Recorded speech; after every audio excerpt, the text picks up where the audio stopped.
దేవునికి మహిమ కలుగునుగాక.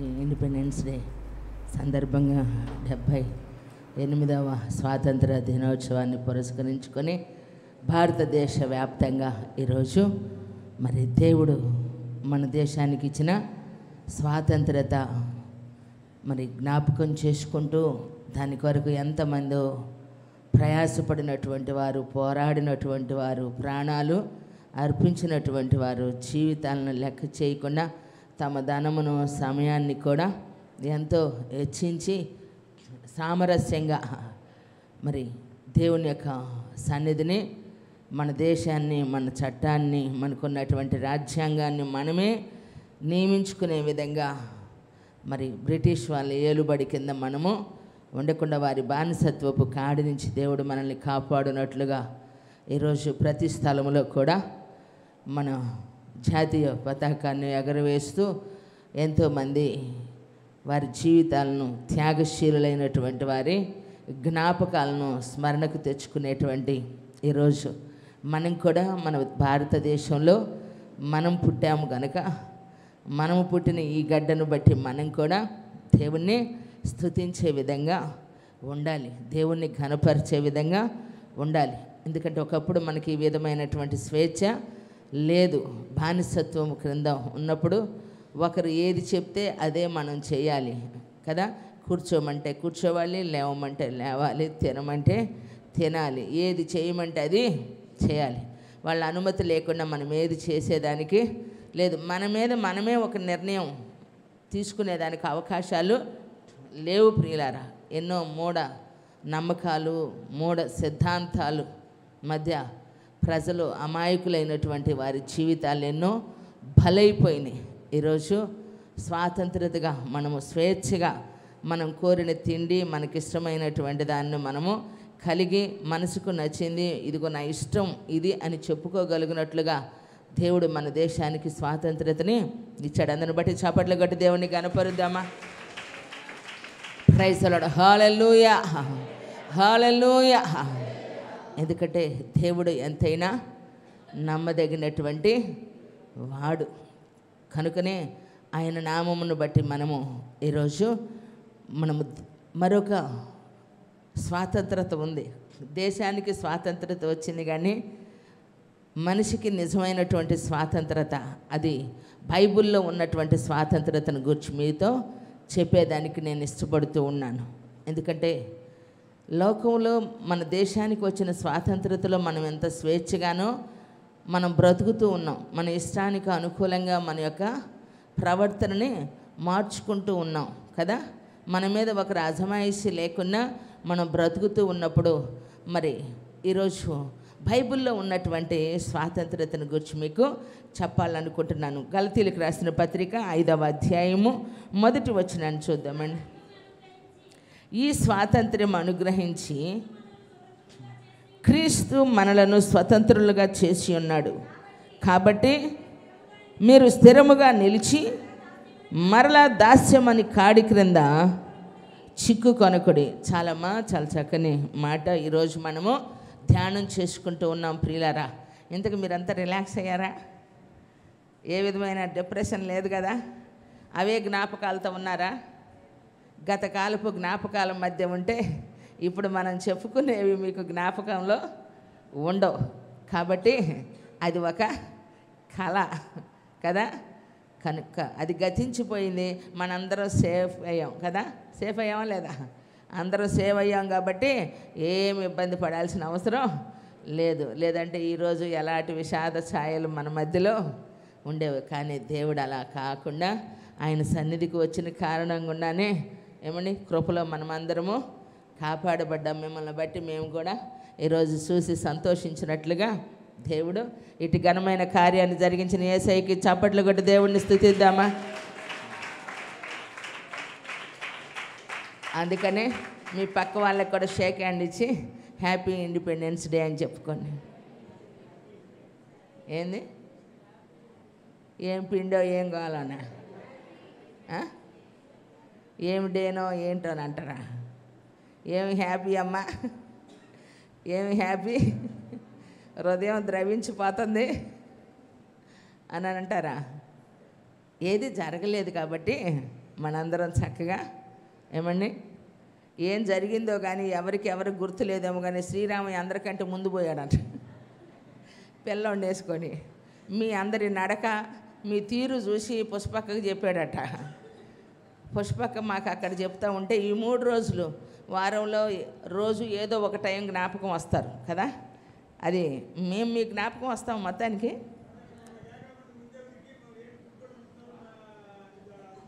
అవునంట పాపం ఆ రోజే షుగర్ లెవెల్స్ పడిపోయిన ఆయన తెచ్చారంట. మనం పెంచకుండా పెరిగిపోయి ఉంటాయి, బీపీ కూడా కంట్రోల్కి వచ్చి ఉంటుంది. ఏమండి ఇడిగానన్నా మర్చిపోతారు. ఆ రోజు వెంటనే తీసేసుకున్నారంటగా బిళ్ళలో. ఈ సుజాతమ్మ కూడా దానికి సంబంధించే పాట పాడింది మిడిమాలంగా. ఏమండి విన్నాను నేను కొంత. మొత్తానికి ఏమైందో మధ్యలో తెలియలే. ఇదేంటి వర్షిప్ లీటర్ వర్షిప్ చేయకుండా వాక్యం చెబుతుంది అనుకున్నా. ఏమండి అర్థం కాల. టైం లేదేమో ఇక్కడంతా సిస్టమేటిక్గా కొంచెం టైం మెయింటెనెన్స్లో ఉంది కదా వ్యవహారం, అందుకని ముందుకు పోయారేమోలే అనుకుని. ఎంత జరిగిందని నేను కూడా అనుకోలేదు. అయినా దేవుడు మనల్ని అందరినీ కాపాడినందుకు వందనాలు. ఏసయ్యకి చెప్పండి, ఏసయ్యా నీకు నిండు వందనాలయ్యా, కోట్ల కలదు వందనాలయ్యా. అలాంటి పరిస్థితికి ఎప్పుడు నువ్వు మాకు రానివ్వకుండా ఉండును గాక. ఇంకా గ్యాస్ కాడికి పోమాకనే. ప్రైజ్ లార్డ్, హల్లెలూయా. అంటే పోయిన అమ్మకి ధైర్యంలే, ఆమెది పెద్ద గుండె కాబట్టి. ఎంత జరిగాక సిలిండర్ పట్టుకుపోయారంట మనోళ్ళు. అక్కడ ముందోడు కొడుతుంటే వెనకోడు సీట్లో కూర్చుంటాడు, ఇక్కడ సిలిండర్ పట్టుకొని బయటకు పోయారంటే నాకు ఆశ్చర్యం వేసింది. ఎవరికి ఏం కాకుండా యేసయ్య తప్పించాడు. అదే పెద్దకు మేరక్కుంటే అమ్మ కుర్చీయే ఇసిరేసింది, మీకు తలకాయలే పగిలే. ఎవరో ఒక తలకాయ పగిలేదు నాకు తెలిసి, కానీ అలాంటివి జరగనీయలేదు కదా. కొన్నిసార్లు అలా తప్పిస్తాడు అంతే. ఏమండి నాకు కూడా ఈ మధ్య గుండె స్లో అయ్యిందండి. గుండె స్లో అయింది. నాకేం జరగకపోయినా అంతా మనమే కదా. ఎవరికేం జరిగినా నా గుండె ఆగితే నేను ఈరోజు నా మాట మీకు ఉండేది కాదు. అందుకని మొత్తానికి మేరీని రానీలా, నన్ను రానీలా, అక్కను కూడా రానీలా. ఆమెను మొత్తానికి తప్పించేశాడు. ధైర్యస్తుల్ని ఇక్కడ ఉంచాడు. మిమ్మల్ని అందరినీ దేవుడు ఆశీర్వదించును గాక. గట్టిగా చెప్పాలా. మనమేమో విస్తారంగా మాట్లాడుకుందాం అనుకుంటాం, సమయం ఏమో పరుగులు తీస్తా ఉంటుంది. ఉదయకాలపు జ్ఞాపకాలు మరలా మనకి భేదిస్తూ ఉంటాయి. కాబట్టి ఈ స్వాతంత్ర్యం అనుగ్రహించి క్రీస్తు మనలను స్వతంత్రులుగా చేసి ఉన్నాడు. ఏ స్వాతంత్ర్యం ఇది? ఏ స్వాతంత్ర్యం అంటే ఈ స్వాతంత్ర్యం. ఏంటి ఆ స్వాతంత్ర్యం? ఏమండి కాబట్టి మీరు స్థిరముగా నిలిచి మరలా దాస్యం అనే కాడి క్రింద చిక్కు కొనుక్కుని. యోహాను సువార్త 8వ అధ్యాయము 32వ వచనంలో చక్కని మాట ఉంది, చూద్దామండి. 31 నుంచి. కాబట్టి యేసు తనను నమ్మిన యూదులతో, మీరు నా వాక్యమందు నిలిచిన వారైతే నిజముగా నాకు శిష్యులై నుండి సత్యమును గ్రహించెదరు. అప్పుడు సత్యము మిమ్మను స్వతంత్రులుగా చేయునని చెప్పగా. 36వ వచనం. కుమారుడు మిమ్మను స్వతంత్రులుగా చేసిన ఎడల మీరు నిజముగా స్వతంత్రులై ఉందురు. దేవునికి మహిమ కలుగునుగాక. చూడండి ప్రియులారా, ఆనాడు ఇశ్రాయేలీలు ఐగుప్తులో ఏమండి మనకు యోసేపు కాలంలో ఇశ్రాయేలీల ఐగుప్తుకి యాకోబు యొక్క సంతతి 70 మంది ఉన్నప్పుడు, ఆ 70 మంది కరువు కాలంలో వారు పోషించబడటానికి వచ్చారు. ఆ దేశంలో పరిపాలించే రాజు వారిని అక్కడే నివాసము చేయమన్నారు యోసేపుని బట్టి. అయితే యోసేపుని ఎరుగని క్రొత్త రాజు ఎప్పుడైతే ఆ దేశంలోనికి మరలా వచ్చాడో అధికారంలోనికి, ఆ ప్రజలను ఇబ్బంది పెట్టడం ప్రారంభించారు. ఈరోజు మనం కూడా చూస్తూ ఉన్నాం కదా. ఈ మధ్య కాలంలో అమెరికా నుంచి ఏం చేస్తున్నారు, భారతీయుల్ని ప్రపంచ దేశాల్లో ఉన్న వ్యక్తుల్ని, పిల్లల్ని ఏం చేస్తున్నారు, అర్ధరాత్రులు ఏం చేశారు, నిద్రలో పోకుండా టీవీల ముందు కూర్చున్నారు కొన్ని నెలల తరబడి. మా పిల్లలు మా చేతికి వస్తే లక్షల రూపాయలు ఖర్చు పెట్టి పంపించినా మరి అక్కడ ఉండేదానికి అవకాశం లేక, ఎందుకు ఆ దేశంలో ఉన్నటువంటి వారు ఏం చేస్తున్నారు, స్థిరపడట్లా. ఆ దేశంలో ఉన్నవారు ప్రయోజకులు అవటం లేదండి. అమెరికా వల్లైనా వాళ్ళని చూసేదానికి తెల్లగా ఉండేసరికి గొప్పగా కనపడతారు, కానీ నిరాశ్రయులుగా ఉన్నవారు ఎంతోమంది పేదరికాన్ని అనుభవించేవారు అక్కడ కూడా ఉన్నారు. విదేశీయులు మన చుట్టుప్రక్కల దేశాల నుంచి వెళ్ళినటువంటి వారు అక్కడ స్థిరపడేసరికి వీళ్ళు వచ్చి బాగుపడుతున్నారని మన వాళ్ళని అందరిని ఏం చేశారు, పంపించేయటం జరిగింది. కారణం ఏంటంటే ఆ దేశంలో ఉన్నటువంటి మరి వాతావరణము వాళ్ళ యొక్క అధికారంలో తీసుకునేటువంటి పరిస్థితులు మనము చూస్తూ ఉన్నాం ప్రియులారా. అలాగనే యోసేపుని ఎరుగని కొత్త రాజు ఎప్పుడైతే ఫరో వారి మీద కఠినమైనటువంటి బానిసత్వాన్ని ఏలుబడి చేశారు. ఎన్ని ఏండ్లు అనంటే దాదాపు 430 సంవత్సరాలు వారిని ఏలుబడి చేశారు ప్రియులరా. అలాంటి బానిసత్వపు కాడి క్రింద వాళ్ళు మగ్గిపోయారండి. జీవితాలు అట్టడిగిపోయినాయండి. స్వతంత్రత లేకుండా వాళ్ళ కన్నీళ్ళు అన్నపానములు అయిపోయినాయి. ఎందుకంటే పిల్లల జీవితాల్లో ఆడపిల్ల పుట్టిందంటే భయపడేటువంటి పరిస్థితులు. ఎవరి మనసుకు వారు నచ్చితే ఎవరి ఇష్టాన్ని వారు చేసుకునేదానికి వీరు ఇదిగో మా అమ్మాయి నా భార్య అనటానికి కూడా వీలు లేదు. కాబట్టి వారు ఇష్టమైన వారిని బ్రతికిస్తారు, నచ్చని వారిని ఏం చేస్తారు, చంపేస్తూ ఉంటారు. ఇలాంటి పరిస్థితుల మధ్య అంటే 430 సంవత్సరాలు దాటిన తర్వాత వారు ఇజ్రాయేలు దేవుడైనటువంటి యెహోవాని బట్టంట వారు మొరపెట్టారంటండి. వారి కన్నీళ్ళు విడిచి మొరపెట్టినప్పుడు వారి మూలుగులు వినినటువంటి దేవుడంట వారి శ్రమను చూడటానికంట ఆయన దిగి వచ్చాడట. కోటు చాపట్ల గట్టిగా. వారి బానిసత్వం నుంచి విడిపించడానికి, స్వతంత్రులుగా తమ దేవుణ్ణి ఆరాధించుకోవటానికి దేవుడు ఏం చేశాడండి, ఎంత అఫీషియల్గా మోషేని బట్టి దేవుడు వారందరినీ కూడా దేవుణ్ణి స్తుతించుకునేదానికి, దేవుణ్ణి ఆరాధించుకునేదానికి ఎలాంటి ఇబ్బంది లేకుండా, ఏమండి, ఏ మనుషులైతే ఇబ్బంది పెట్టారో, ఏ మనుషులైతే వారిని బాధపరిచారో, ఏ మనుషులైతే కష్టపెట్టారో, ఏ మనుషులైతే వారిని ఏమండి కృంగదీశారో అదే మనుషులట ఆ దేశం నుంచి మమ్మల్ని విడిచి వెళ్ళిపోండి, మీ దేవుడు మమ్మల్ని కష్టపెడతా ఉన్నాడు, ఆయన మమ్మల్ని శ్రమ పెడుతున్నాడు. కాబట్టి ఐగుప్తులో ఉన్న తొలిసీలు దాసి మొదలుకొని ఫరో యొక్క తొలి కుమారుడు వరకు చనిపోయినటువంటి ఆ సమయంలో వారంట ఇష్టమైనటువంటి వస్తువులంట వీరికి ఇచ్చి మరి సాగనంపారంట. చపర్లు కొట్టి దేవుణ్ణి స్తుతిద్దామా. ఆ విధంగా ఐగుప్తులో నుంచి ఇశ్రాయేలీలు ప్రియులరా వారు బానిసత్వపు కాడి నుంచి బయటకు వచ్చారు. ఐగుప్తు పాపానికి, లోకానికి, బానిసత్వానికి నిదర్శనంగా ఉంది. కాబట్టి మన దేవుడు వారిని ఏం చేశారండి, స్వతంత్రులుగా చేశాడు. విడుదల కలుగు చేసి అబ్రహాము, యాకోబు, ఏమని ఇస్సాకులతో చేసిన ప్రమాణమును దేవుడు జ్ఞాపకం చేసుకొని పాలు తేనెలు ప్రవహించు దేశానికి వారిని నడిపించాడు. ప్రియులారా, ఈరోజు దేవుని సన్నిధిలో ఉన్నటువంటి మన జీవితంలో కూడా ఉన్నతమైనటువంటి రక్షణ. ఎందుకంటే నిరీక్షణ కోల్పోయిన మన బ్రతుకుల్లో, ఆశ లేనటువంటి మన జీవితంలో, ఏమండి ఇక జీవితం లేదు, ఇంక అయిపోయింది అనుకున్నటువంటి అప్పుల వలన, వ్యాధుల వలన, అవమానాల వలన, కుటుంబ పరిస్థితుల వలన, కడుపును పుట్టిన బిడ్డల వలన, ఏమండి నెమ్మది లేక ఉన్నటువంటి జీవితంలో ఈరోజు దేవుని సన్నిధిలో ప్రభువారు అంటారు, మరలా మీ కోటలోనికి ప్రవేశించడే నిరీక్షణ కలిగిన వారలారా, రెండంతలుగా నేను మీకు మేలు చేస్తా. కొట్టు చపర్లు గట్టిగా. ఒకప్పుడు నిరీక్షణ లేని పరజనులు అండి, దేవుడు లేని అన్ని జనులు మనం.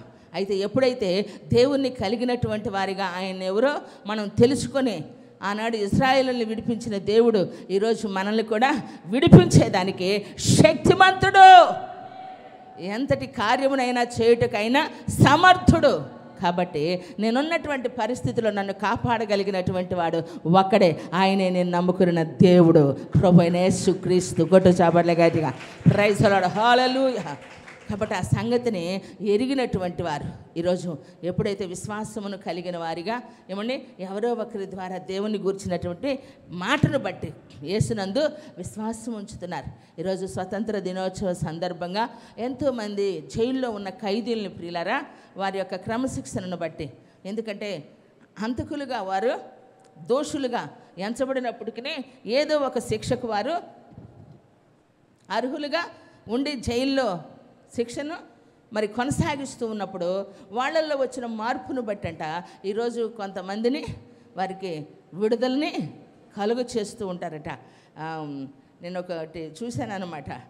ఆ జైల్లో మారు మనసు పొందిన వారికి ఇక చేయగలిగింది ఏమీ లేక ఒక టబ్బు, ప్లాస్టిక్ టబ్బు ఒకటి ఉంటే ఒక ఖైదీ మరొక ఖైదీకి ఏం చేస్తున్నాడు ఏమండి, అతను అంగీకరించిన సువార్తను బట్టి యేసుక్రీస్తుని రక్షకునిగా అంగీకరించినప్పుడు, ఎందుకంటే శారీరకంగా అతడు దోషిగా ఎంచబడిన, శిక్షకు అర్హుడుగా ఉన్న, తన ఆత్మలో యేసుక్రీస్తుని రక్షకునిగా అంగీకరించాడు. ఎందుకని వినిన దానిని బట్టి ఏమండి, ఆయనను గూర్చి వినిన దానిని బట్టి ఆయన యందు విశ్వాసం ఉంచారు కాబట్టి వారు స్వతంత్రులుగా మార్చబడేదానికి అక్కడే ఆ క్షణంలోనే ఒక ఖైదీ మరొక ఖైదీకి ఏం చేస్తున్నారు తెలుసండి, బాప్తిస్మాన్ని ఇస్తూ ఉన్నారు. కొట్టు చాపట్లే గట్టిగా. ఎందుకంటే ప్రియులారా, శారీరకంగా బాహాటంగా కనపడేదానికి మనం అందరము స్వేచ్ఛగానే బ్రతుకుచూ ఉన్నాం, కానీ హృదయంలో ఏమి లేదు, స్వాతంత్రత లేదండి. ఈరోజు అన్నీ ఉన్నా కొంతమంది రాత్రులు ఏడ్చే వాళ్ళు ఉన్నారు. ఏమండి, రాత్రులు ఏడ్చే వాళ్ళు ఉన్నారు. ఒంటి నిండా బంగారం ఉంటుంది, ఇంటి నిండా ఏమండి సంపద ఉంటుంది, బీరువా నిండా బట్టలు ఉంటాయి, ఏమండి 80 డబ్బులు ఉంటాయి, లాకర్లో ఎన్నో ఉంటాయి, అకౌంట్లు ఎన్నో ఉంటాయి. ఈ మధ్య ఒక్కొక్కరికి ఇన్నేసి కార్డులు అమ్మా, ఒక కార్డా, క్రెడిట్ కార్డులు ఎక్కడ కాకపోతే అక్కడ అక్కడ బోల్డ్ అన్నీ ఉంటున్నాయి. కానీ ఎందుకు నిద్ర పట్టట్లేదు, ఎందుకు నెమ్మది లేదు, ఏమండి ఎందుకు సుఖం లేదు? మనం తినే తిండి వలన సుఖం లేదు, మనం సంపాదించుకున్న సంపాదన వలన సంతోషము లేదు, మనకు కలిగిన కుటుంబాన్ని బట్టి మనకు సంతృప్తి లేదు. కాలం గడిచిపోతూ ఉంది, ఏమండి బ్రతకాలి కదా, కట్టుబడి ఉండాలి కదా అని చెప్పి లోకానికి సమాజానికి దడిసి పరిస్థితులకి ఏం చేస్తూ ఉన్నాం, కట్టుబడి బ్రతుకుతూ ఉన్నాం. కానీ నిజమైనటువంటి సంతోషము లేదు ప్రియులారా. ఎందుకో తెలుసా, హృదయంలో ఏం చేస్తూ ఉంది, పాపము ఏలుబడి చేస్తూ ఉంది. ఏమండి, పాపము నిన్ను అశాంతిని కలిగిస్తూ ఉంటుంది. బైబిల్ చెప్తుంది దుష్టులకు ఏముండదటండి, నెమ్మది ఉండదంట. ఎందుకు నెమ్మది లేదు అని అంటే, మనం మంచి వాళ్ళమేనండి, మనం బాగానే పుట్టాము, బాగానే పెరిగాము, మన వాళ్ళు బాగానే పెంచారు. ఏ తల్లిదండ్రులైనా ఎవరికి కలిగిన దానిలో వాళ్ళు బాగానే పెంచుకుంటారు. ఏమండి, ఎందుకంటే ఎదుటి వాళ్ళకి వాళ్ళు నచ్చకపోవచ్చు, కానీ లోకల్లో సామెత ఉంది కదా, కాకి పిల్ల కాకి ముద్దు. మనకు నచ్చరు, వాళ్ళ అమ్మ ఒక్కొక్కరు నల్లగా పుట్టి పేలగా పుట్టి ఏమండి ముక్కు మొహం సరిలేకపోయినా ఏ ముద్దులు పెట్టుకుంటారు. మనకు నచ్చరు, ఏమండి వాళ్ళకి నచ్చుతారు. కారణం వాళ్ళ కడుపును పుట్టిన బిడ్డలు కాబట్టి, అవునా కాదా? అలాగనే ఎంతో కొంత కుటుంబంలో తల్లిదండ్రులు బిడ్డల కొరకు భవిష్యత్తునిచ్చేదానికి ఆలోచన చేస్తూ ఉన్నారు. కానీ ఎందుకు స్వాతంత్రత లేదు అని అంటే, దుష్టులకు హృదయంలో ఏమండి నెమ్మది లేదు, పాపము హృదయంలో నివాసం చేస్తూ ఉంది. ప్రతి మనిషిని హృదయంలో ఏం చేస్తూ ఉంది, పాపము నివసిస్తూ ఉంది. అదేం చేస్తూ ఉందంటే, గుడ్లు కనుక కోడి పొదిగినట్టుగా పాపం మానవుని హృదయంలో ఏం చేస్తుందండి, తరతరాలుగా ఏం చేస్తూ ఉంది, వంశపారంగా అది ప్రతి మనుషుల్లో ఏలుబడి చేస్తూ ఉంది. ఎప్పుడైతే యేసుక్రీస్తుని గురించి నువ్వు వింటావో, ఏమండి సత్యాన్ని నువ్వు గ్రహించేటట్లుగా, సత్యాన్ని నువ్వు అనుసరించేటట్లుగా చేసినప్పుడు ఆ సత్యము మిమ్మల్ని ఏం చేసిద్దో తెలుసా, స్వతంత్రులుగా చేసిద్దంట. కోటు చాపట్ల గట్టిగా. యేసు ప్రభువుకి కొన్ని వేల పేర్లు ఉన్నాయి ప్రియులరా. ఆ వేల పేర్లలో సత్యవంతుడు యేసయ్య ఎవరంటండి, ఏమండి సత్య స్వరూపి, సత్యవంతుడు, ఏమండి. కాబట్టి ఈరోజు మనలో సత్యం ఉందా? ఎంతమంది నేను అడుగుతున్నా అంటే నా యేసయ్య అడుగుతున్నాడు అనుకోండి, ఒక్క రోజైనా ఒక్క అబద్ధం ఆడకుండా నా రోజు గడిచిపోయింది అన్నోళ్ళు చేతులు ఎత్తాను. మాట వరుసకైనా పక్క వాళ్ళు మాకు చూసుకోండి, చెప్పబోయే ముందా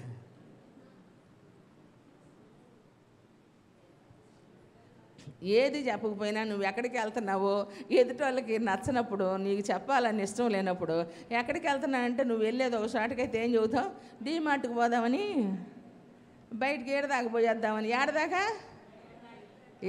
ఏడో అది చెప్పలేవు, నోట్లో మాట రాదు, ఏమండి. కానీ సత్యం మిమ్మల్ని ఏం చేసిద్దంట, స్వతంత్రులుగా చేసిద్దంట.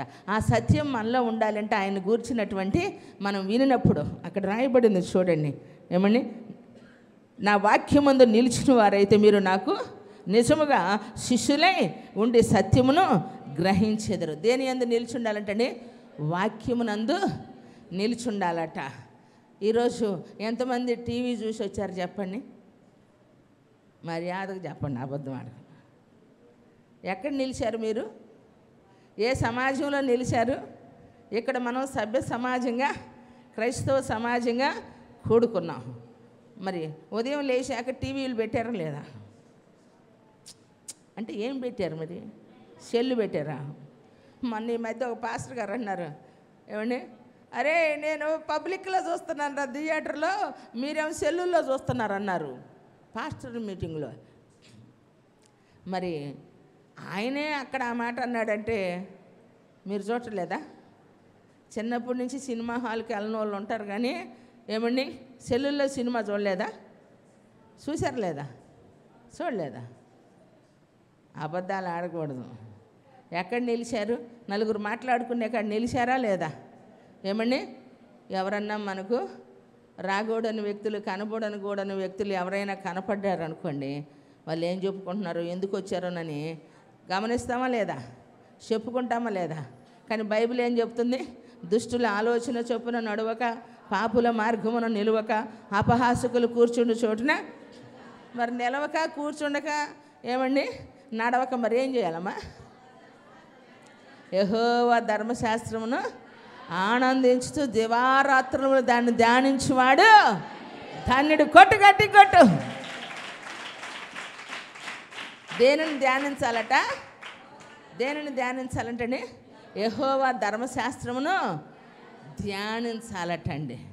అందుకని 4:4 ఒక మాట ఉంటుంది కీర్తనల గ్రంథంలో, ఏమండి, భయము నొంది మీరు పాపము చేయకుడి. మీ పడకల మీద ఆయనను కూర్చుంటే ధ్యానం చేసుకొని ఊరక ఉంటే యెహోవా యందు భయభక్తులు కలిగినటువంటి వారికట, ఏమండి, ధాన్య ద్రాక్షారసములో విస్తరించిన నాటి సంతోషము కంటే అధికమైన సంతోషం పుట్టునంట. కొట్టుగట్టిగా. ఇప్పుడు మన సంతోషానికి రహస్యం ఏంటండి? హలో, ఏంటి మన సంతోషానికి రహస్యం? మనవడి దగ్గరకు రాకపోయినా బాధపడతాం, మనవరాలు వచ్చి అమ్మమ్మ నాయనమ్మ అనకపోయినా బాధపడతాం, తిన్నావా తినలేదని అడగపోయినా బాధపడతాం, టయానికి ఇంటికి వచ్చినా రాకపోయినా బాధపడతాం, మనల్ని తిన్నావా అని టయానికి బిళ్ళలు వేసుకున్నావా అని అడగకపోయినా బాధపడతాం. ఇక లేచిన దగ్గర నుంచి ఏమండి శరీర సంబంధమైనటువంటి వాటి విషయాల్లో మనము దిగులు పడిపోతాం. ఇప్పుడే ఇలా ఉందంటే రేపు కాలు చేతులు బాగున్నప్పుడే ఎట్టుందంటే రేపు అసలు పలకరిస్తాడంటావా? ఈడు అసలు పట్టించుకొట్టాడంటావా? ఈ లెక్క చేస్తాడంటావా? ఏమో ఓల్డేజ్ హోమ్లో పెడతారేమో. ఏమండి నన్ను అడిగితే అసలు అక్కడే టయానికి దొరుకుతుంది, అక్కడే మంచిగా పెడుతున్నారు తెలుసా? ఏమండి ఎక్కడన్నా అయ్యయ్యో మర్చిపోయామంటారు, అక్కడ మర్చిపోయే ఛాన్సే లేదు. ఇప్పుడు ఎంతో కొంత ఇక్కడ కుదరకపోతే ఇప్పుడు పింఛన్ ఉంది. ఏముంది అది? ఏ పెన్షను? 3 ఏళ్ళు పెన్షన్ ఉందా లేదా? వృద్ధాప్య 4 ఇచ్చారా? ఏమో లేక సంగతి నాకెందుకు. హల్లెలూయా, గట్టి చెప్పాలా? ఏమండి ఎంతో కొంత అయ్యైనా తీసుకుని, అంతకుముందు ఉట్టిగా కదా ఏదో ఒకటి నీళ్ళు ఉలవసారో పోపో ఏదో ఒకటి వేసేసేవాళ్ళు. ఇప్పుడు సామరస్యంగా కూర పచ్చడి ఎప్పుడు పెడుతున్నారు. కాకపోతే ఉప్పు కారాలు తక్కువ పెడతారు. ఇందాక పాస్టర్ గారు కూడా ఒక ఆయన చెప్పాడు, జైల్లో కూడా ఉప్పు కారం ఉండదంటే, ఉల్లిపాయ కూడా ఉండదంటే, ఎందుకంటే రాసం ఎక్కువ కదా. ముసలాళ్ళు అయ్యాక కసి ఎక్కువ ఉంటుంది. ఇంకా ఏమండి కసి ఎక్కువ ఉంటుంది. నేను చూస్తున్నా కాబట్టి చెబుతున్నా. ఏమండి కాపము వచ్చేసింది కాబట్టి అవి తగ్గించి పెడతారు, ఎందుకంటే వాళ్ళకి సేవ్ అవ్వాలి కదా. ఇప్పుడు ఇక్కడ మనం తినేదానికంటే అయిపోవాలి కాబట్టి, ఏమండి అయిపోవాలి కాబట్టి 100 మంది 150 మంది ఉంటే 200 మందికి వండిస్తారు కాబట్టి మన సహోదరులు ఇది అయిపోయేదానికి రుచిగా వండుతారు. వీళ్ళు హాస్టల్లో రుచిగా వండటానికి కుదరదు. వండితే ఏమైద్ది? కంపెనీ లాస్లో పడిద్ది, హాస్టల్లో లాస్లో పడింది కాబట్టి ఉప్పు కారాలు తగ్గిస్తారు. దానివల్ల బీపీ షుగర్లు కండిషన్కి వస్తే ఏమండి వ్యక్తులు కూడా కాస్త సామరస్యంగా కూర్చొని ఏప్పా బాగుండావా, ఏక బాగుండావా అని కాస్త టీవీ పెడతా ఉంటే వాళ్ళు కాస్త ఏదో ఒకటి చూసుకొని సీరియల్లో నాటికలో చూసుకొని. మొన్న ఈ మధ్య నేను చూశానండి, ఏమండి అక్కడ నడిపించే వృద్ధాశ్రమం ఒక ముసలావిడ ఎంత చక్కగా ఒక మంచి రీల్ చేశారన్నమాట. షార్ట్ వీడియో తీశారు. దేవునికి మహిమ కలుగును గాక. అదే ఇంట్లో వీడియోలు తీసుకోవడానికి కుదిరిద్దా? ఇంట్లో కుదిరిద్దా? కుదరదు. అక్కడ సంతోషంగా టైము సేవ్ అయ్యింది. ప్రియులరా, మనము ఎక్కడ నిలిచి ఉండాలట? వాక్యం నందు నిలిచి ఉండాలంటండి. అందుకని ఇశ్రాయేలీలంట తమ పిల్లలకు ఏం చేసేవాళ్ళంట? తమ నుదుటుల మీద బాసికము వలె, కంఠమునకు ఏమండి హారం వలె, చేతికి బాసికముల వలె వాళ్ళు ఏం చేశారంటండి? కట్టేవారట. గౌనుల మీద, ద్వారబంధకముల మీద ఎటు చూసినా ఏమండి వాక్యమే కనపడేదానికంటే వాళ్ళు పరిశుద్ధుడైన దేవుణ్ణి పరిశుద్ధతతో ఆరాధించేదానికట, వాక్యమందు వారు నిలిచుండేదానికి వాళ్ళకి చిన్నప్పటి నుంచట దేవుని వాక్యాన్ని వారి గుండెల్లో ఉంచేవారటండి. ఈరోజు చాలామంది చూడండి, ఎట్టో కట్ట కడుపు పండిందిలే బిడ్డకి 4 ఏళ్ల తర్వాత 6 ఏళ్ల తర్వాత అంటే వీళ్ళకి ఏమండి బిడ్డ పుట్టకపోతే ఒక బాధ, పుట్టిన తర్వాత దిగులు కూడు, ప్రశాంతంగా తిందామే, డెలివరీ టైంలో బిడ్డ ఆరోగ్యంగా ఉంటుందని లేకుండా రోజు దిగులే. ఏమండి పుట్టక ముందే ఆ బిడ్డకి ఇన్సూరెన్స్ ఎంత చేద్దామండి, పాలసీ ఎంత చేద్దామండి, ఏం చేపిద్దామండి, మా నాన్న పేరు పెడదామని నేను అనుకున్నా. ఎవరు ఆ అబ్బాయి అంటాడు, ఏమంటుంది? మా అమ్మమ్మ పేరు పెడదాం అనుకున్నా. నాకు కూడా మా అమ్మమ్మ పేరు పెట్టారమ్మా. మా అమ్మమ్మ పాకముందే పెట్టారు నా పేరు. ఏమండి కృపలో నాకు ఏది నచ్చకపోయినా యేసయ్య నన్ను నచ్చాడు, ఆయనకి నేను నచ్చేటట్టు చేసుకున్నాడు. కొట్టు సీతా మహాలక్ష్మి పెట్టారనమాట. ఏమని చాలామంది చిన్నప్పుడు అనేవాళ్ళు సీతా మహాలక్ష్మి పెట్టుకున్న వాళ్ళందరికీ సీతమ్మూర కష్టాలని. ఏమండి ఆ కష్టాల నుంచి దేవుడు మొత్తానికి విడిపించి ఈ కష్టాల మధ్య ఏమండి సంతోషంగా బ్రతికేటట్టు చేశాడు నా కన్న తండ్రి. కొట్టుగట్టిగా నిజమండి. దేవుని సన్నిధిలో ఉన్నటువంటి మన జీవితంలో అవి మానసికంగా మనుషులు, కానీ ఇశ్రాయేలీలట దేవుని లేఖనాలనట చదువుతారట, ధర్మశాస్త్రాన్ని చదువుతూ పరిశుద్ధ గ్రంథాన్నట ధ్యానం చేస్తారట. ప్రపంచ దేశాల్లో ఉన్నటువంటి ఏమండి ఎంతమంది అయితే తెలివి కలిగిన వారు ఉన్నారో వారందరినీ మించిన వాళ్ళు ఇజ్రాయెల్ దేశంలో పుట్టారంట. కొట్టు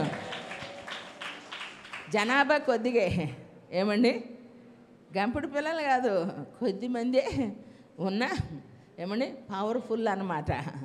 అందరూ తెలివి కలిగినటువంటి వారు, ఏమండి జ్ఞానవంతులు, దేశానికి ప్రపంచానికి కావలసిన ప్రతి సదుపాయాన్ని కనిపెట్టినటువంటి వారు యూదులు, క్రైస్తవులు. కొట్టు చాపట్ల గట్టి కొట్టు.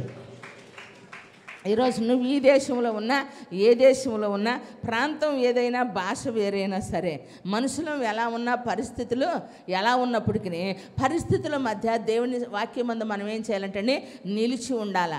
కష్టంలోనైనా, నష్టంలోనైనా, కలిమిలోనైనా, లేమిలోనైనా దేవుని వాక్యమందు మనము నిలిచిన వారముగా ఆయన సన్నిధిని మనము కనబడగలిగినప్పుడు ఉన్నతమైన దేవుని ఆశీర్వాదాన్ని మనము అనుభవిస్తాం.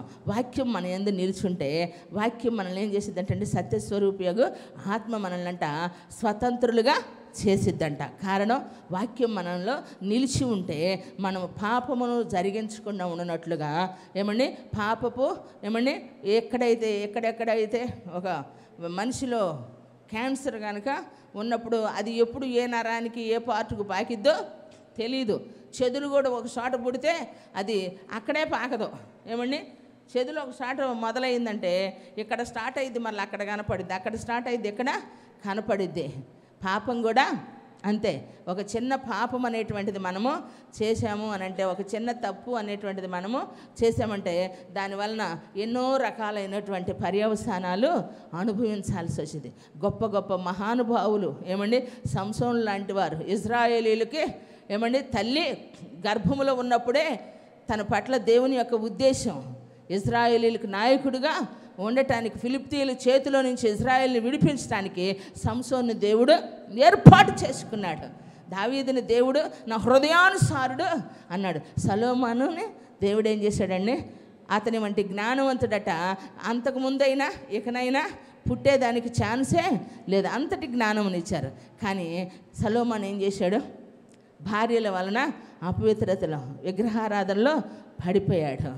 ఏమని సంసోను ఏం చేశాడు? ఏ అన్య స్త్రీని అయితే చేసుకోకూడదో, ఏ విగ్రహారాధకుల జోలికైతే వెళ్ళకూడదో, శత్రువులని ఎక్కడికైతే వెళ్ళకూడదో, ఏమండి ఆ శత్రువులని ఎప్పుడైతే దేవుడు ద్వేషించిన మనుషుల్ని సంసోను ప్రేమించాడో తత్ఫలితంగా ఏమైపోయాడు? ఏమండి భయంకరమైనటువంటి పరిస్థితిలోనికి డెలీలా ఒడిలో పడిపోయాడు. చివరికి అంధుడై పోయాడు. చూడండి ప్రియులారా, ఆలోచించండి. ఎందుకంటే దేవుని సన్నిధిలో దేవునికి హృదయానుసారుడని అతిశయంగా చెప్పుకున్న దావీదు ఏం చేశాడంట? మిద్దె మీద నుండి ఏం చేశాడు? ఏమండి ప్రార్థనలో గడపాల్సింది. యుద్ధంలో సైన్యము ఉంటే సరిహద్దుల్లో ఏమంటే యుద్ధం జరుగుతూ ఉంటే రాజుగారు నగరంలో ఉండి ప్రార్థనలో గడపాల్సినటువంటి వాడు మిద్దె మీద నిలిచాడంట. ఎక్కడ నిలిచాడు? దేవుని సన్నిధిలో నిలబడాల్సినటువంటి ఈ వ్యక్తి అంట ఏం చేశాడంటండి? చూడరాంది తర్వాత ఎక్కడుంటే చూడరాంది చూశాడు, అటు ఇటు ఏమండి తిరుగుతూ. అందుకే బైబిల్ అంటది అటు ఇటు చూడకంట. కొంతమంది కళ్ళులు ఏం తిప్పినా తిప్పుతారు. ఏమండి ఈ కనుబొమ్మలు పెద్దవి చేసి ఏం చూస్తారో తెలియదు కానీ ఒక్క చూపుకే మెలికలు తిరిగిపోతారమ్మ పిల్లలు. ఎప్పుడు మెలికలు రానివాడికి కూడా మెలికలు వస్తాయి. ఆడపిల్లల దెబ్బ ఏమండి మెలికలు తిరిగిపోతూ ఉంటారు. కానీ దేవుని సన్నిధిలో ఉన్నటువంటి మన జీవితంలో ప్రియులారా ఆలోచించండి. ఎందుకంటే అట్రాక్షన్ అనేటువంటిది మగపిల్లల్లో ఉండదు. ఏమండి ఎవరిలో ఉంటుంది? ఉండమాట చెప్పుకుందాంలే. దేశం మొత్తం ప్రపంచం అంతా ఆదాం గుప్పిట్లో పెడితే ఆదాంకి ఏమైనా సంతోషం పడిందా? ఏందో పాపం ఆయన నిరాశ. ఏందంటే ఆయన దిగులు. అందరు జాతలుగా ఉన్నారు, నా జోడి లేదే. ఎంత పేర్లు పెట్టినా ఏముంది, శాసించినా ఏముంది అనుకో నిరాశ పడితే ఆదాముని గురించి అంటే ఆలోచించి అవ్వను చేశాడంట. అందుకే మనకు ఆలోచనలు ఎక్కువ ఆడవాళ్ళకి పుట్టిన వాళ్ళకి. మగవాళ్ళు దేన్నైనా లైట్ తీసుకుంటారు. మనం ఆలోచిస్తే ప్రేమించినా ఎక్కువే, దేశించినా ఎక్కువేనమ్మా, సాధించినా ఎక్కువే, మాట్లాడినా ఎక్కువే. ఎక్కువ పురుషులు ఎక్కడో ఒకళ్ళు మాట్లాడితే అలా మాట్లాడే వాళ్ళని ఏమంటారు? డాడింగ్లోడ్ అంటారు. అంటే ఆడవాళ్ళు ఎక్కువ మాట్లాడతారని. ఏమని అంతా ఎక్కువే. కృపలో దేవుడు మరి ఆమెతోనే పరిపూర్ణం చేశాడు లోకాన్ని. కొట్టు. అందుకేనండి జీవితం 2 విధాలు ఉంది. ఏమండి పదును 2 విధాలా ఉంది, ఆశీర్వాదము శాపం. కాబట్టి మన బ్రతుకుల్ని శాపంగా మార్చుకోకూడదు, ఆశీర్వాదంగా మార్చుకోవాలి. అందుకే నీ కన్ను అటు ఇటు చూడక ఎటు చూడాలంటండి? ఎటు చూడాలా? దేవుని మందిరానికి వస్తే కూడా ఏం రెడీ అవుతారు. ఫంక్షన్కి వెళ్తే కొంతమంది ఏమో తెలియగా ఫంక్షన్లో ఒక స్టైల్లో ఉంటారు, చర్చికి వస్తే మరీ దివాలు ఎత్తిన వాళ్ళలాగా వస్తారు. అట్లా రామాకండి, మీరు అలా లేరులే. అక్కడక్కడ సంగతి చదువుతున్నా నేను. కాబట్టి మీకు నిజాలు ఎవరు చదువుతారు చెప్పండి?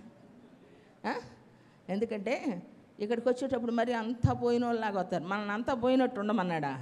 ఏమీ లేకపోయినా అన్నీ కలిగిన వాళ్ళలాగా ఉండమన్నాడు. కొట్టు చేపట్లే గట్టిగా. నువ్వు రాకపోయినా మరి మీ పక్కన చూసి నువ్వు ఏందక్క అను ఆరోగ్యం బాగుంటుంది. నువ్వు చూసుకొని నవ్వుకోను. మీరు మీలో కాదు, నేను నవ్వుకోమంది. పక్క వాళ్ళని చూసి నవ్వమన్న కాస్త అట క్లోజప్కి యాడ్ ఇస్తాం కదా, కాస్త అంత నవ్వండి.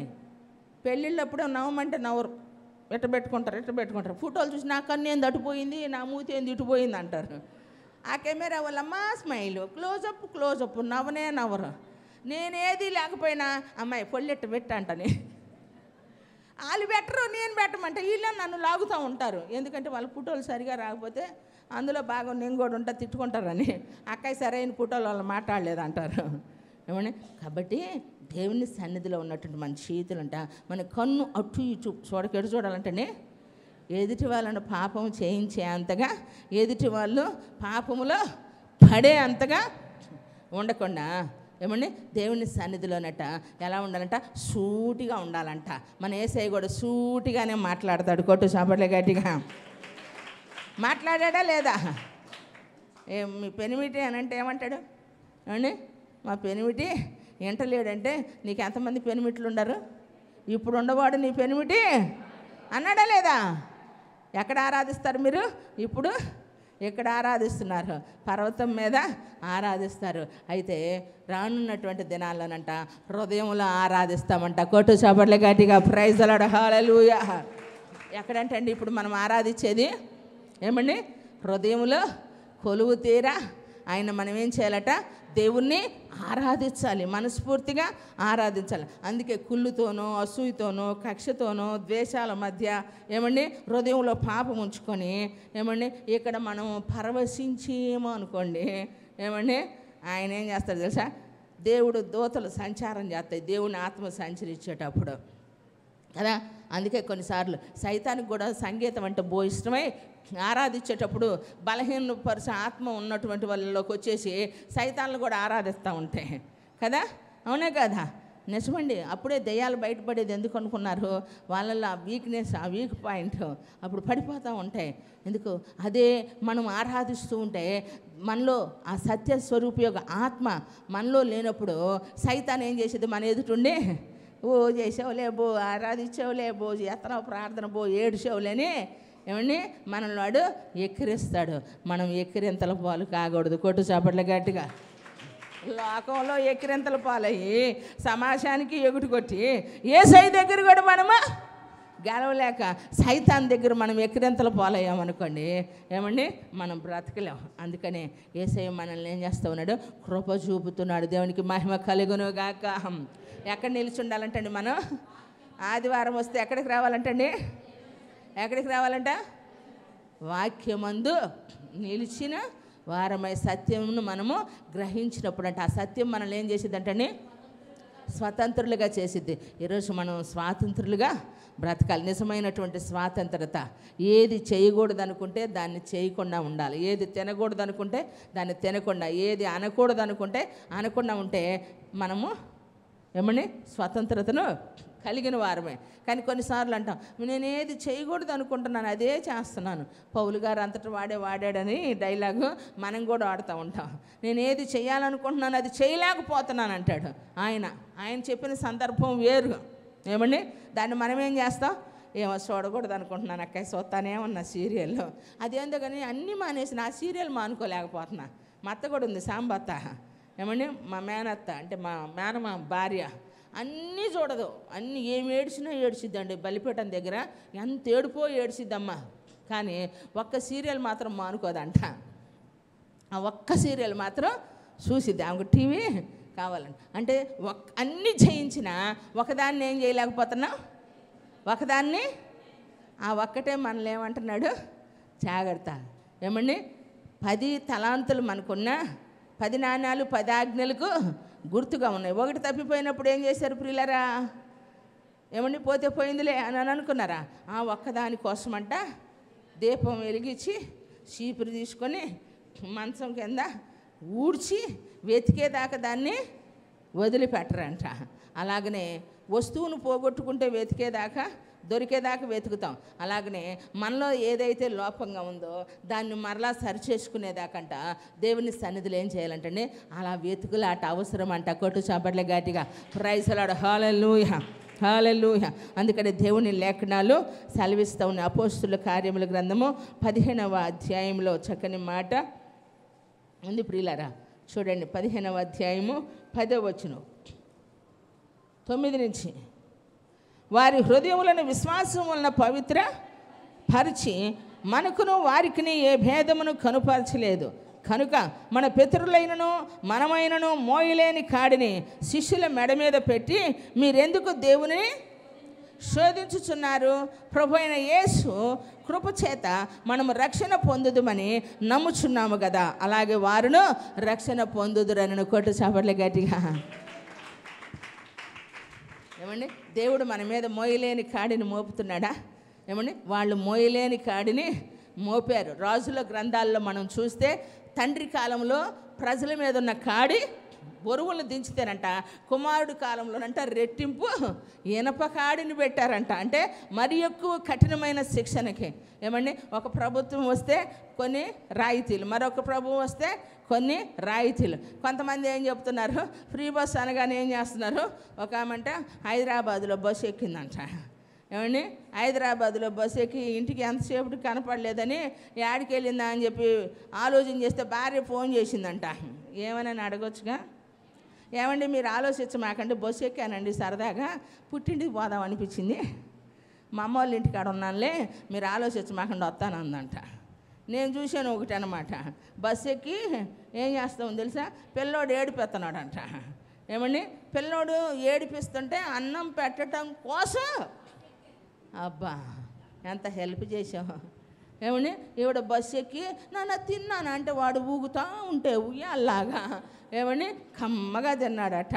ఊరికినే వస్తున్నాయి అనుకుంటున్నాం కానీ వాళ్ళు ఏమైనా తెచ్చి పెడతారండి? ఏమండి వాళ్ళు బొడ్లో తీసుకొచ్చి ముళ్ళు తీసుకొచ్చి మనకు పెడతారా? ఎన్ని రాయితీలు ఇచ్చినా అన్నీ మన దేశం మీద, మన రాష్ట్రం మీదే, మన తలల మీదే ఉంటుంది. ఎంత బరువు.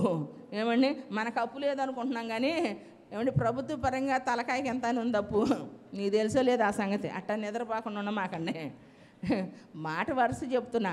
ఎందుకంటే అందుకే రేట్లు సడన్గా పెంచేసేది. ఎందుకంటే నిత్యావసర వస్తువు రేటు తప్పదు. జిఎస్టీ పెట్టినంత మాత్రాన్ని ఇల్లు కట్టడం మానేసామా?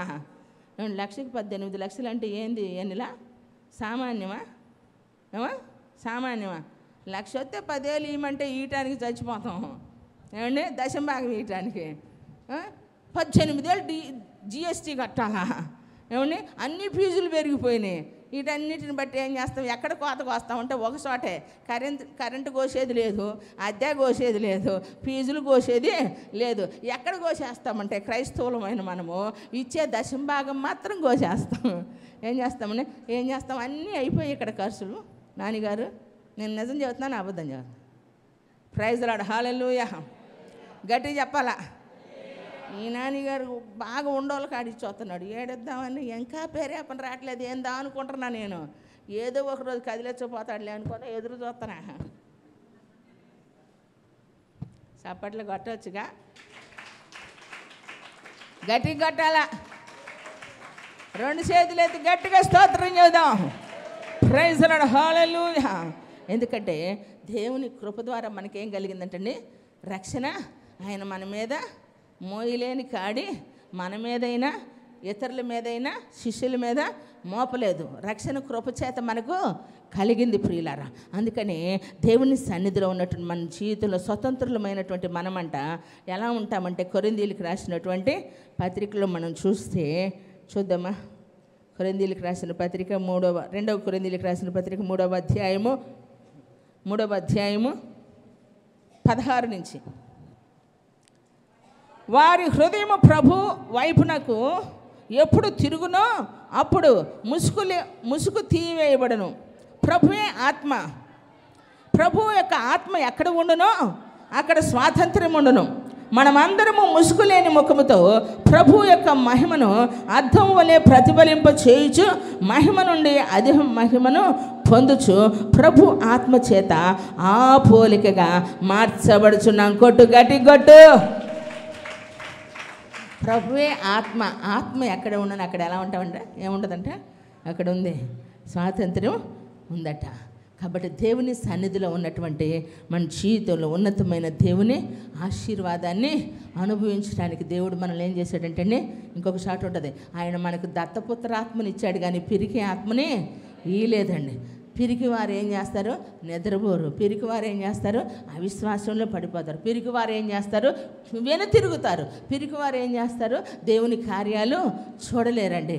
ఎవరు చూస్తారు అంటే, ఆత్మచేత దేవుని కార్యాలు విశ్వసించినటువంటి వారు ఉన్నతమైన దేవుని కార్యాలు చూస్తారు. దేవునికి మహిమ కలుగునుగాక. కాబట్టి దేవుని సన్నిధిలో ఉన్నటువంటి మన జీవితంలో ఉన్నట దేవుని యొక్క లేఖనాలు మన బ్రతుకులో నెరవేర్చబడగలుగునట్లుగా ప్రభు కార్యాభివృద్ధి కొరకు దేవుని సన్నిధిలో ఏం చేయాలంటే అర్థం స్వాతంత్ర్యము. ఆత్మ ఎక్కడ ఉండను అక్కడ స్వాతంత్ర్యమును. మనమందరము ముసుగులేని ముఖముతో ప్రభు యొక్క మహిమనంట అర్థం వలె ప్రతిఫలింప చేయను. ముసుగులేని, ముసుగు దేనికి నిదర్శనం? ఏమొచ్చేసింది ముసుగులో? ఏమొచ్చింది? ముసుకంటే దేనికి గుర్తండి? పాపానికి గుర్తు. లాభాన్ని ఏం చేశాడు, కూతురుని ఇస్తానన్నాడు. ముసుగులో ఏం చేశాడు? మోసం చేశాడు. తెల్లారాక చూసుకుంటే ఎవరు కనపడ్డారు? రాహేలు కనపల్లా. లేయా కనపడింది. ముసుగులో ఏముంది? అందుకని పెళ్లి చేసేటప్పుడు అమ్మాయి గారికి ఉన్న ముసుగు తీసి మరీ ఇడ్డోరంగా అడుగుతారు మన వాళ్ళు. అమ్మాయినా ఈ అమ్మాయి పెళ్లి దాకా వచ్చినాను ఏమండి, ఈ అమ్మాయినా? ఆ అమ్మాయి రాక ఏ అమ్మాయి వచ్చింది? అప్పుడంటే లాందరు లేవు, వెలుతురులు లేవు, లైటింగ్లు లేవు. కాబట్టి అప్పుడు బాధని అనుభవించాడు. మొత్తానికి ఆమె మీద ఉన్నటువంటి వేదనంట, ప్రేమంట 7 ఏండ్లు కష్టం అనిపించలేదంటండి. మరి 7 ఏండ్లు కూడా అంటే ఊరికే గడిచిపోయినాయి అంట. ఈరోజు మన జీవితంలో రోజులు గడవటలా, సంవత్సరాలు గడవటలా. హలో, ఎందుకై ఉండొచ్చు? కష్టంతో గడుపుతున్నాం ఏమండి. అందుకని మనకు రోజులు కష్టంగా ఉంటున్నాయి, బాధ అనిపిస్తూ ఉంది. కానీ జీవితంలో సంతోషంగా బ్రతకాలి. దేవునికి మహిమ కలుగును గాక. ముసుగు లేని వారి వలె, అద్దం వలెనంట దేవుని సన్నిధిలో ప్రతిఫలింప చేయాలంట. ఎందుకంటే అబ్బా తండ్రి ఆయన సన్నిధిని మొరపెట్టుట కంట దేవుడు మనకు దాస్యపు ఆత్మని ఇవ్వలేదు, కానీ ఆయన దత్తపుత్ర ఆత్మను, స్వీకృత ఆత్మను మనకి ఇచ్చాడు. కాబట్టి ఆ ఆత్మ చేతట దేవుని సన్నిధిలో సంతోషిస్తూ ఆయన్ని ఘనపరిచే విధంగా ఉండాలని లేఖనాలు సెలవిస్తూ ఉన్నాయి. కాబట్టి ఆత్మలో స్వాతంత్రత కావాలి. ముసుగు లేని వారి వలె ఉండాలి. నిజమైనటువంటి స్వాతంత్రత వాక్యమునందు నిలిచి ఉండాలి. అలా ఎప్పుడైతే వాక్యమునందు మనం నిలిచి ఉంటామో సత్యం మనల్ని ఏం చేసేదంటే స్వతంత్రులుగా చేసిద్ది. కాబట్టి హృదయంలో ఉన్నటువంటి ఎప్పుడైతే పాపము మనలో తీసివేయబడుతూ ఉందో నిజమైనటువంటి స్వాతంత్రతను పొందుకొని ఏదైతే ప్రభు కొరకు చేయాలనుకుంటామో దాన్ని చేయగలిగినట్లుగా నిలబడగలిగే దానికి సమర్థవంతమైన వ్యక్తులుగా దేవుడు చేస్తాడు. కొద్ది మాటలు దేవుడు ఆశీర్వదించి వినివారి వినికిడిలో దేవుడు ఫలింప చేయును గాక.